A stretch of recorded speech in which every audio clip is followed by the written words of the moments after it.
Bem-vindos a uma exploração sem precedentes da mente de Júlio Verne, o homem que não apenas imaginou o futuro, mas o desenhou com uma precisão científica que continua a assombrar os especialistas modernos.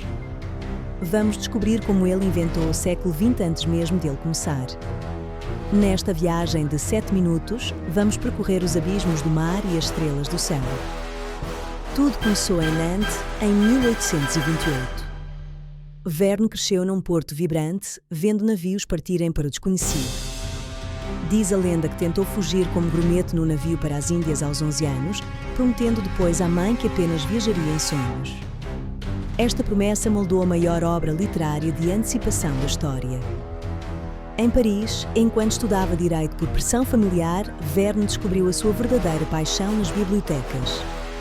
Passava noites inteiras a devorar manuais de astronomia, geologia e física. Ele compreendeu cedo que a ciência era a nova mitologia de uma era industrial em rápida expansão. Foi o editor Hetzel quem viu o gênio por trás dos dados áridos. Juntos, lançaram As Viagens Extraordinárias, uma série que pretendia mapear todo o conhecimento da humanidade através da aventura. Verne tornou-se o autor de referência, traduzido em centenas de línguas e lido por reis e operários. Em 20.000 léguas submarinas, o Nautilus era movido por uma força que o capitão Nemo descrevia como agente dócil e terrível, a eletricidade. Numa era em que o mundo funcionava a vapor e carvão, Verne já via o potencial ilimitado da energia elétrica para mover máquinas gigantescas de forma silenciosa. Verne previu a exploração dos recursos marinhos de forma sustentável. Nemo alimentava a sua tripulação com o que o oceano providenciava, de algas nutritivas a peixes desconhecidos. Ele antecipou conceitos da aquacultura e biotecnologia marinha que só se tornariam realidade um século depois. O Nautilus foi desenhado para resistir a pressões esmagadoras. Verne consultou os melhores engenheiros navais da época para garantir que o seu casco fosse fisicamente plausível. Ele elevou a ficção a um nível de realismo técnico nunca antes visto, inspirando os criadores dos primeiros submarinos reais. Ao olhar para as estrelas, Verne não apenas sonhou. Em Da Terra à Lua, ele calculou a velocidade de escape de 11 km por segundo necessária para vencer a gravidade da Terra. Este valor, calculado com papel e caneta, é o mesmo que os físicos modernos utilizam nas missões espaciais. Ele escolheu a Flórida para o lançamento devido à sua proximidade com o Equador, aproveitando a força centrífuga da rotação da Terra para impulsionar a cápsula. Um século depois, a NASA instalaria o Cabo Canaveral quase no mesmo ponto geográfico escolhido por Verne. Verne previu que a cápsula espacial teria de cair no oceano para um resgate seguro.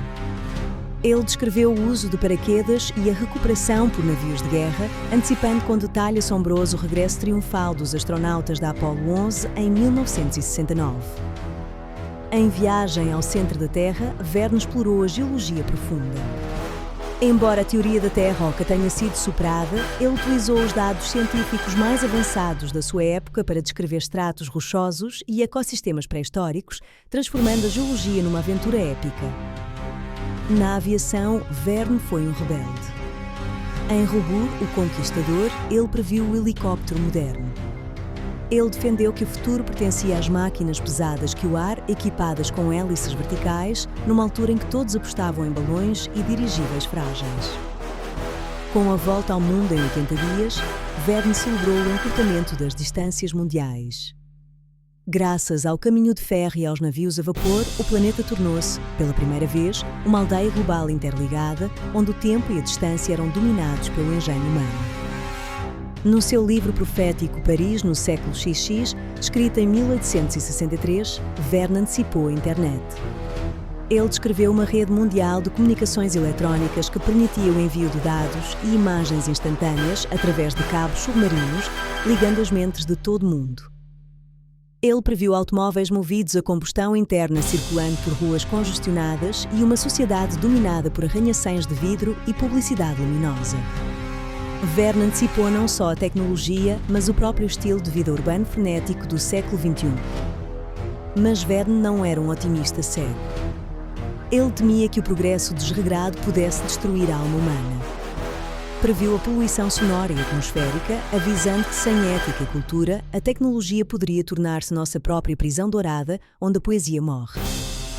A colaboração com o seu filho Michel, nos seus últimos anos, trouxe um tom ainda mais realista e por vezes sombrio às suas obras. Juntos, exploraram as consequências sociológicas de invenções como a televisão e o jornalismo de massas muito antes de existirem. O impacto de Verne na ciência real foi colossal. Homens como Tsiolkovsky, o pai da cosmonáutica soviética, e astronautas americanos como Neil Armstrong admitiram que as leituras de Verne foram a faísca que acendeu às suas carreiras e os levou ao espaço.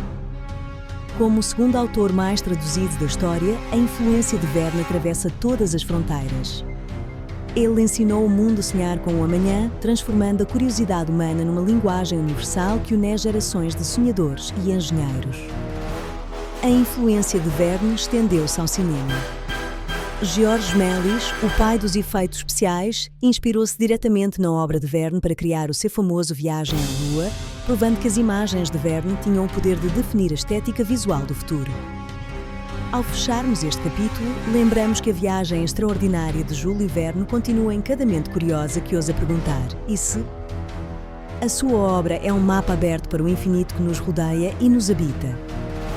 Qual das previsões de Júlio Verne é que mais o surpreende hoje? Terá ele acertado no destino da humanidade ou haverá ainda segredos por descobrir nas suas páginas? Partilhe a sua opinião e subscreva para continuarmos estas viagens extraordinárias. Até à próxima paragem no futuro.